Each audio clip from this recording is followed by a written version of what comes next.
Everybody out there, this is Seto, and today guys I'm coming to you with a profile of my King of the Skull Servant deck.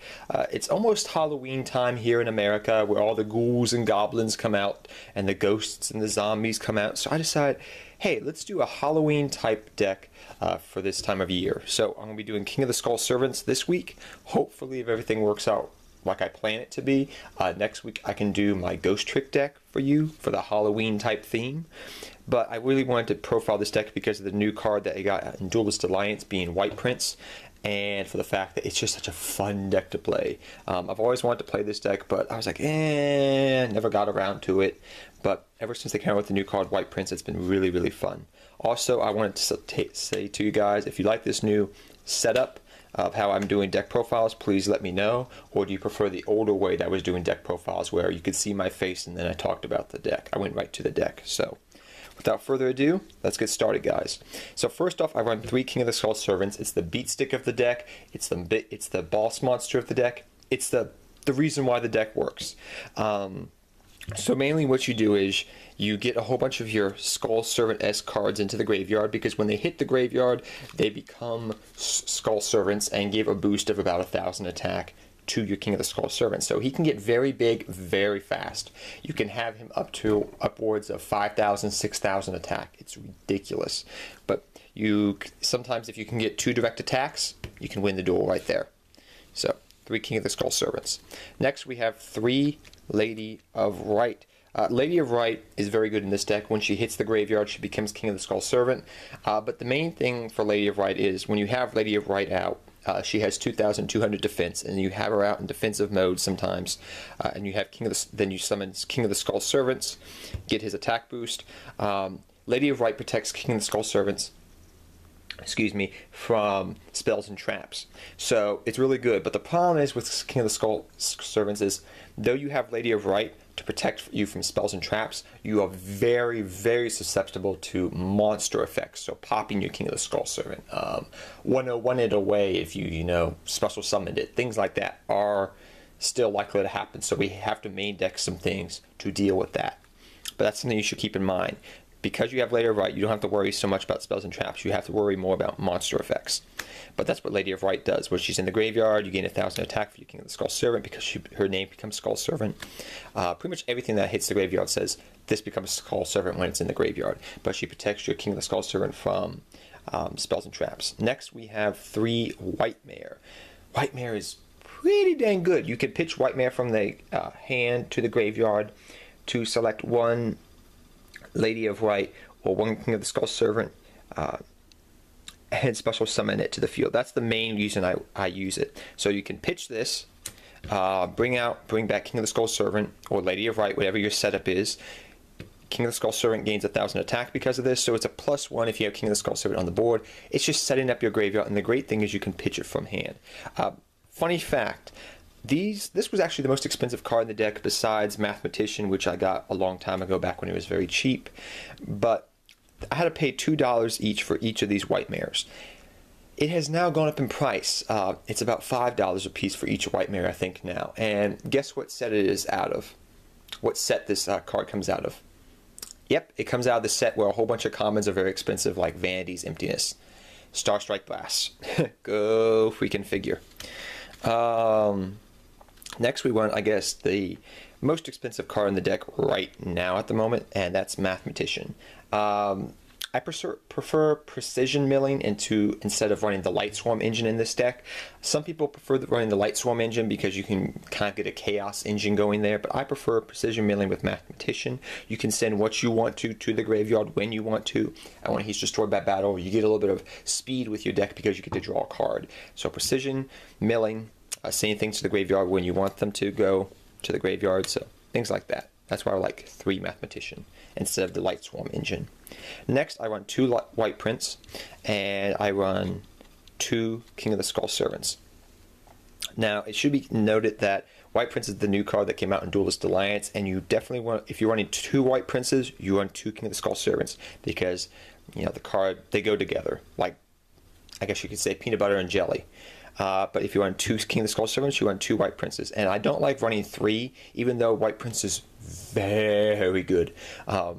I remember playing, seeing King of the Skull Servants decks back when I was when I was younger, and when I saw King of the Skull Servant, Servants were getting new support and Duelist Alliance, and I saw White Prince, and I read the effect, I was like, ooh, this is really good. I want to build this deck for Halloween.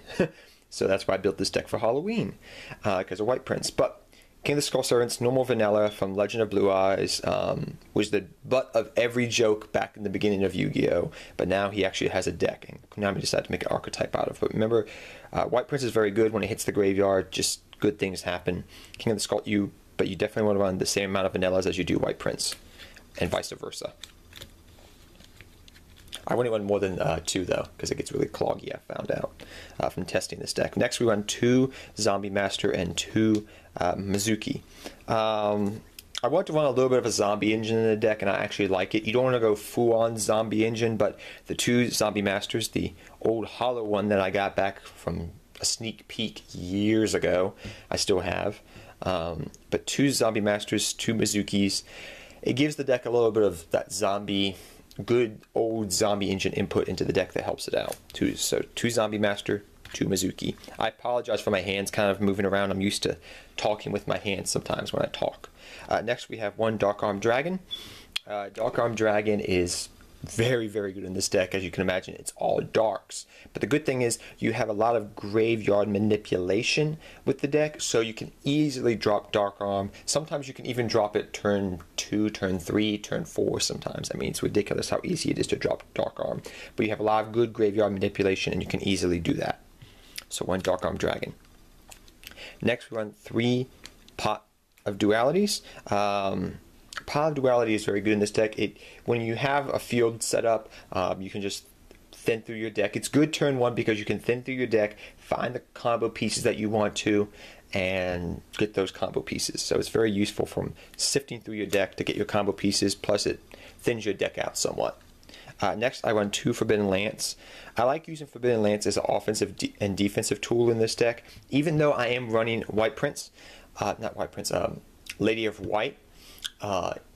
You're not always going to have Lady of White on the field, so you can use this on the defensive perspective, because if you have King of the Skull Servants out, and you can finish your opponent that turn if you keep Lady of White in the graveyard, and then you activate Forbidden Lance, as a backup, and you can win the duel that way. I found it's good on the offensive and defensive perspective, because say you have a Zombie Master and they try to run over the Zombie Master, or they try to run over this monster you have out in the field, XYZ Synchro, whatever, not XYZ with Synchro, but any type of monster you have out in the field. If they try to run over it, you can protect, you can lower their attack, keep your monster alive, or you can use it on the attack, because you can protect your monster from spells and traps.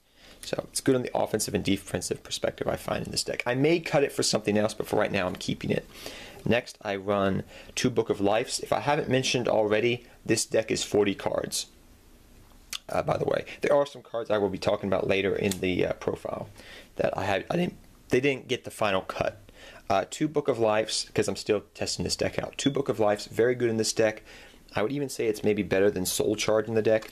But the problem I have with Book of Life, the one downside, because it is a very good card in this deck, but because you send monsters so quickly to your graveyard and you can get your setup so quickly, sometimes Book of Life can be dead because of the fact that your opponent may not have monsters in their graveyard right then and there. So that's the problem with it, but it's a very good card in this deck, and I would say in this deck it's superior to Soul Charge. Even though I run Soul Charge, I'll explain to you why in a second. So I run 1 Soul Charge because now it's limited.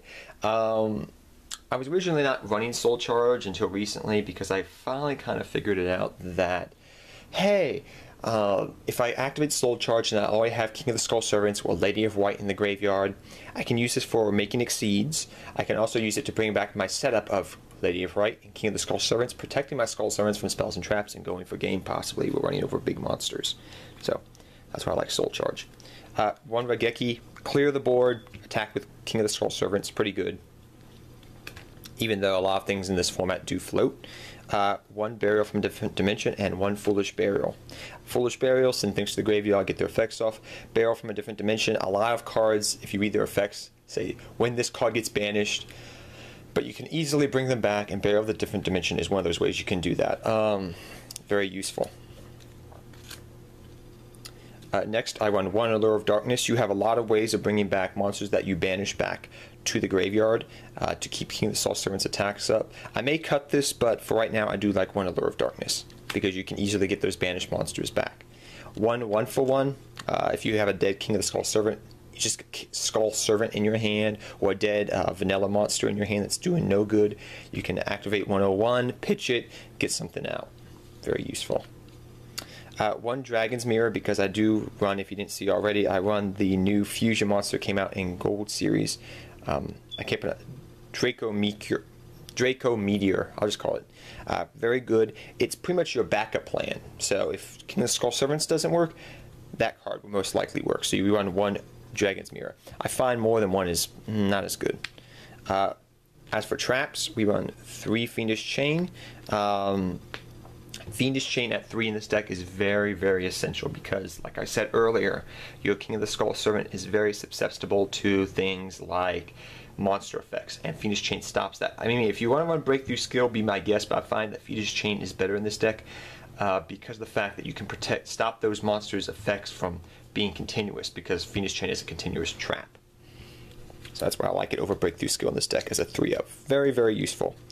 And plus it can protect your monsters if you're trying to get your setup and you're sometimes slow. Next, lastly, for your other traps, I run one Bottomless Trap Hole and one Compulsory Evacuation Device. If you want to run Solemn Warning, be my guest, but I just couldn't find room, and I like the build as is. There is one card I'm going to talk about quickly that I am trying out in the deck, and I would suggest maybe you can try it out, and that is Dark Illusion. Dark Illusion is a counter trap spell card that's been very good for, it's been a card that's been around for a long time, but I have found that it's actually kind of useful in this deck as a multi-purpose thing. The one downside is it is a trap card, so it is inherently slow to some degree. But Dark Illusion states that this card can negate the activation of a spell card, trap card, or monster effect. Negate that card and destroy that target. So, the reason I like it in this deck is for the fact that I have been playtesting it.